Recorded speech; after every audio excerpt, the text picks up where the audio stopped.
Catholics today need to relearn what they should have been taught as children, how to pray at Mass, and really more importantly, how to pray the Mass.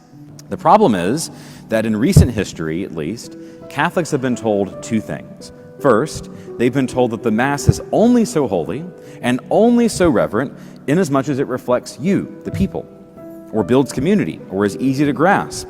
And none of those are bad things, right? But they're not the Mass.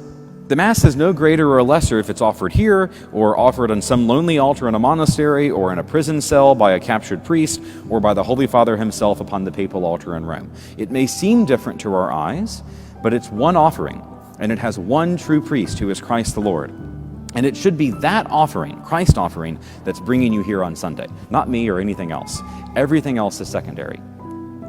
And the other issue is that the very good intentions of the Second Vatican Council to promote what they term the active participation of the faithful has often been mutilated to mean a simple external observance of actions, like the Pharisees. That somehow, if every person isn't carrying something or waving their hands around with the music, that the liturgy is severely harmed. But we're not meant to be here to cling to our own human tradition, or to be so foolish as to believe that external piety is somehow going to make us better people. We are meant to be formed by the Mass, such that our standing and our sitting and these responses are not mere flattery, but they're obedience to the Church. They're true expressions of what we really believe, true expressions of the heart. We're here to worship God in the way that God desires to be worshiped. And that's an important topic for us all to consider, not merely because the sacred liturgy is the core of the faith, the source and summit of the faith, but because, very sadly, the liturgy is often a place in the Church where we find division today and party lines.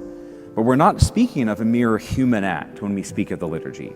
We're speaking of God acting through us, the only fitting offering that we could ever give to God himself. Man was incapable of offering to God anything that would be worthy of his magnificence, and so God gave us himself to be offered in the sacred liturgy.